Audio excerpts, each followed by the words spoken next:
تو basically 18 century میں جا کے اس کی ڈیکوڈنگ سٹارٹ ہوئی تھی اور 19 سینچری میں جا کے پراپرلی اس کو ہیلوگرافکس کو سمجھا گیا تھا.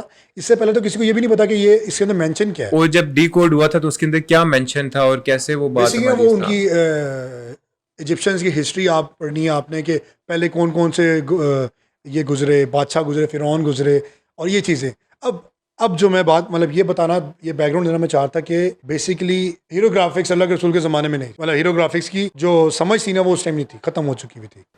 اب اللہ کے رسول کے زمانے میں کچھ شخصیت کے بارے میں ایسے کچھ باتیں ایسی آتی ہیں جو کہ ہم آج مثال کے طور پہ حمان, لفظ حمان قرآن کے اندر مینشن ہے فرعون کے واقعے میں. ہاں, اب حمان ورڈ جو ہے بیسیکلی قرآن جو بتا رہا ہے کہ بیسیکلی وہ کنسٹرکشن والا کوئی بندہ تھا, اور بائبل کے اندر بک آف ایسٹر کے اندر آتا ہے کہ حمان ایک پرشیا کے بادشاہ کا اسسٹنٹ تھا. اب موسٹلی لوگ کہتے ہیں بائبل کی کاپی ہے قرآن, لیکن اگر کاپی ہوتی تو ظاہری بات ہے کہ قرآن بھی اس کو اسسٹنٹ ہی بتاتا, سیم وہی بات بتاتا نا قرآن پاک میں بھی اللہ تعالیٰ, لیکن قرآن نے وہ بات نہیں بتائی.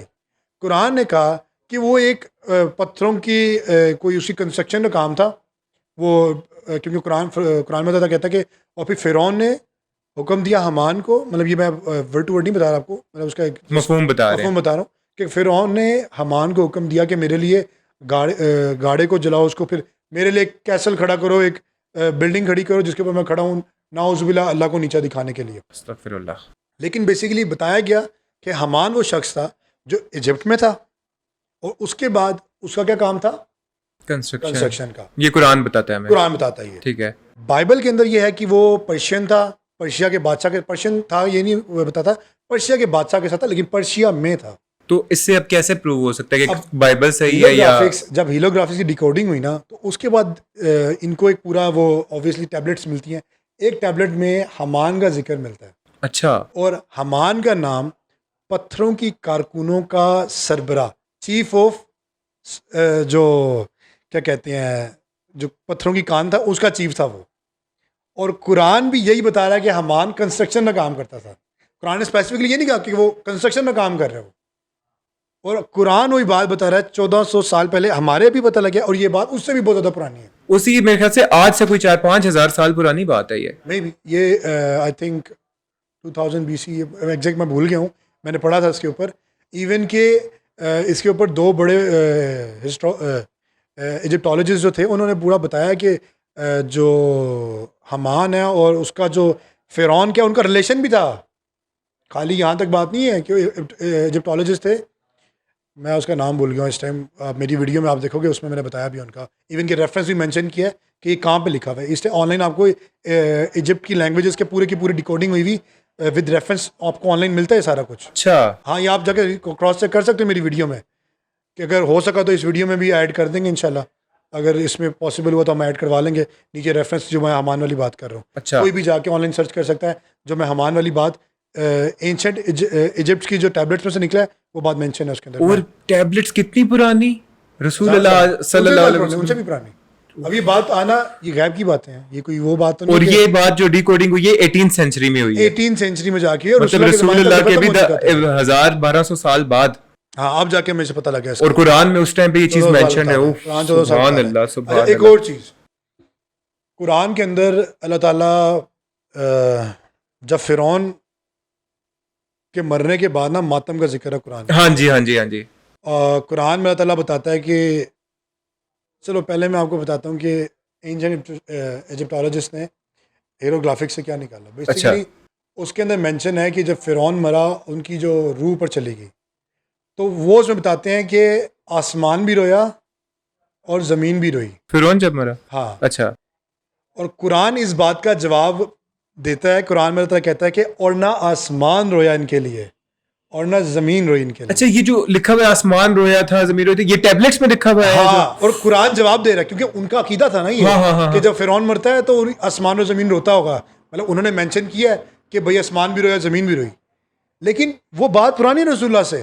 رسول اللہ کے زمانے میں قرآن, اور مزے کی میں آپ کو ایک بات بتاؤں, قرآن کہیں پہ بھی یہ نہیں کہہ رہا کہ یہ چیز ایسے, قرآن واقعہ بتا رہا ہے.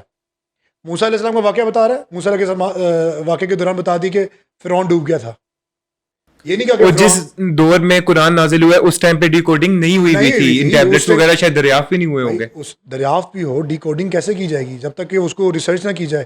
7 سینچری تک تو, سوری 6 سینچری تک تو آپ کا کیا نام ہے 5 سینچری 5 to 6 سینچری تک آپ کو تو رومن پرشین میں پائے گا سارا کے سارا وہ آ گیا تھا. ہاں جی بالکل. تو انہوں نے سارے کے سارے ٹیمپل ہی تباہ کر دیے تھے ان کے, تو ڈیکوڈنگ کہاں سے ہوتی؟ جتنے بھی جانے والے تو سب ختم ہو گئے تھے. سبحان اللہ یار, یہ لٹرلی گوز پمپس مجھے بھی آ رہے ہیں مجھے بھی جب میں سوچتا ہوں نا یہ چیز کہ قرآن کیا مطلب کیا بتا رہا ہے قرآن.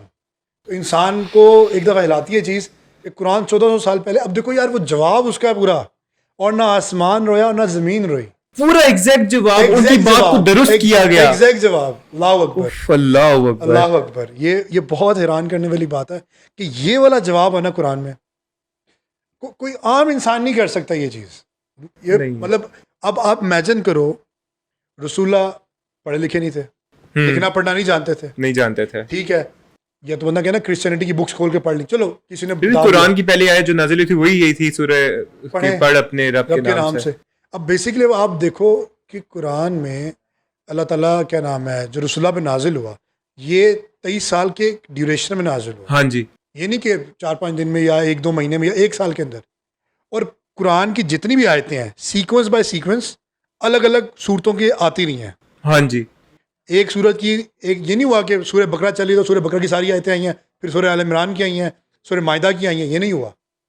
سورہ بقرہ کی اپنی جگہ آ رہی ہیں, المائدہ کی اپنی جگہ آ رہی ہیں, سورہ کاف کی اپنی جگہ آ رہی ہیں, سورہ ایمان کی اپنی جگہ آ رہی ہیں. باری باری ڈفرنٹ موقعوں پہ ڈفرنٹ آیتیں آئی ہیں, اور وہ اپنے آپ میں مطلب بنا رہی ہیں, اپنی سیکوینس کو بھی پورا کر رہی ہیں. یہ ایک اپنی بہت بڑا موضوع ہے. سبحان اللہ. اچھا مزے کی بات, اگر کسی شخص سے قرآن لکھنا ہے, اس کو لاز کا پتہ ہونا چاہیے, بزنس لا کا پتہ ہونا چاہیے, اس کو فیملیز کا لاز پتہ ہونا چاہیے, اس کو یہ پتہ ہونا چاہیے. اگر کوئی شخص لکھتا ہے اس کو یہ پتہ ہونا چاہیے کہ اگر فیملی ہے تو فیملی کو لے کے کیسے چلنا ہے, اگر کوئی حکومت قائم کرنی ہے تو حکومت کیسے چلانی ہے, اگر آپ نے ایک ایجوکیشن کا سسٹم بنایا ایجوکیشن کا سسٹم کیا بنانا چاہیے, اگر آپ نے وظیفے دینے ہیں کسی کے تو وظیفے کیسے دینے ہیں, اس کو یہ پتہ ہونا چاہیے اس شخص کو کہ اگر آپ نے کوئی حکومت چلانی ہے تو اس کے اندر کون کون سے لاز لانے ہیں اسٹیبلٹی کے لیے. مطلب قرآن میں ہر چیز مینشنڈ ہے. آپ کے سارے کیا ہے, یہ آپ کا جو اسلامی نظام ہے کیا ہے, یہ اس نظام کہاں سے آیا کہ یہ ایک شخص یہ گناہ کرے تو اس کی یہ سزا پبلک کے لیے اگر سامنے آتا ہے, اگر بندہ قتل کرے تو اس کی سزا قتل ہے, اگر چوری کرے تو اس کی سزا ہاتھ کاٹنا ہے, اگر انسان کوئی بھی ایسا گناہ کرے, سود بھی حرام ہے اسلام میں. سود کیوں حرام ہے بیسکلی, کیا اسلام کو کیا مل رہا ہے سود حرام کرنے سے, کیوں اللہ اور کے رسول کے خلاف جنگ ہے. بیسکلی سود سے کوئی اسلام کو تو نہیں فائدہ ہو رہا نا, بیسکلی بات یہ لوگوں کی آسانی کر رہے ہیں اسلام. دیکھو نا, اگر آپ ایک بندہ مجبوری میں ہے, آپ اس کو سود کہہ رہا ہوں سوری قرضہ دیتے ہو, آپ اسے کہتے ہو بھائی میں تو 1 لاکھ دے رہا ہوں, مجھے 1,10,000 دیں اب تو, یہ سود ہے. آپ تو اس کے ساتھ زیادتی کر رہے ہو.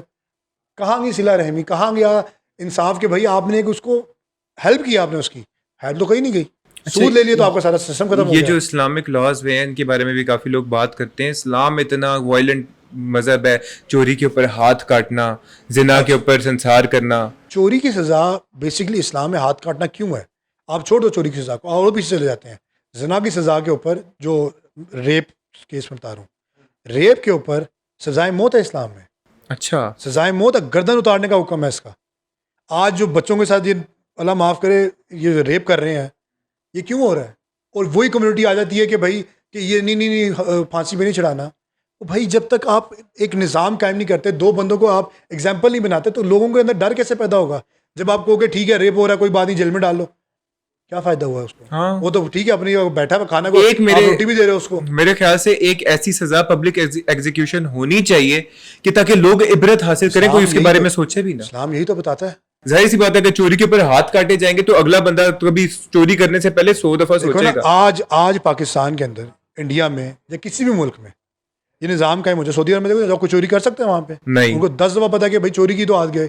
وہاں پہ تو میں نے یہ سنا ہے کہ لوگ نماز کے ٹائم کے اوپر نا اپنی ساری دکانیں وغیرہ ایسی ہوتا ہے دکانیں کھلی چھوڑ کے چلے جاتے ہیں, ان کو ٹینشن ہی نہیں ہوتی کہ الحمدللہ ایسے ہوتا ہے. یہ اللہ رسول کے زمانے میں تو آگے تک ہوتا تھا یہ, لیکن ظاہر بتا ابھی حالات جیسا چل رہے ہیں تو, لیکن مکہ میں بھی ہوتا ہے یہ. بیسکلی اگر آپ دیکھو کہ جب تک یہ نظام نہیں ہوں گے تب تک آپ اپنی کسی بھی گورنمنٹ کو, کسی بھی ادارے کو, کسی بھی جگہ کو چلا نہیں سکتے.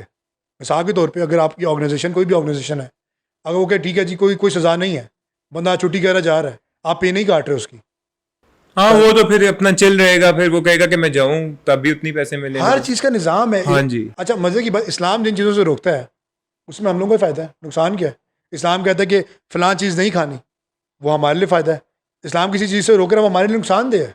شراب سے روک رہا ہے, شراب ہمارے لیے نقصان دہ ہے. جو بھی اسلام میں جن چیزوں کو پروہیبٹ کیا گیا ہے ایسے ہی وہ ساری ہمارے فائدے کے لیے ہی ہے. اور اچھا ایک چیز میں ایڈ کرنا چاہوں گا اس میں, قرآن میں یہ سمجھتا ہوں کہ ایک زندہ کتاب ہے. میں جب بھی قرآن پاک کو پڑھا ہے نا ترجمے کے ساتھ, تو وہ کسی نہ کسی طریقے سے میری زندگی کے ساتھ لنک ہوئی ہے. فار ایگزامپل ابھی میری زندگی میں کچھ سچویشن چل رہی ہوں, میں قرآن پاک کھول رہا ہوں, جو سیکوینس ہے حالانکہ میں پڑھ رہا ہوں, ٹھیک ہے, سورہ النساء, سورہ ال عمران, یہ ساری میں پڑھ چکا ہوں. تو وہی واقعات جو میرے ارد گرد چل رہے ہیں میرے دماغ میں, انہی کے جوابات مجھے اس قرآن کی آیات سے مل رہے ہیں, اور مجھے لگ رہا ہے کہ یہ مجھے ہی اللہ سبحانہ و تعالیٰ میرے لیے یہ ہر چیز ہے, میں ریلیٹ کر پا رہا ہوں نا. دیکھو قرآن ضابطہ حیات ہے. یہ کیوں, دیکھو نا, اگر یہ تو یہ لاسٹ بک نہ ہوتی, لاسٹ پروفٹ رسول اللہ صلی اللہ علیہ وسلم نہ ہوتے, تو یہ اینڈ ٹائم تک کے لیے نہیں ہوتی. قرآن میری نظر میں اپنے آپ میں ہی ایک معجزہ ہے اللہ کا, سبحان اللہ میں ہے نا. دیکھو یار, مجھے ایک بات بتاؤ, دنیا کے کروڑوں پتی لوگ سوسائڈ کر رہے ہیں, بڑے بڑے ایکٹرس آپ ہاں جی بالکل سنگر سوسائڈ کر رہے ہیں, کیوں کر رہے ہیں؟ کیونکہ ان کو انر پیس نہیں مل رہا.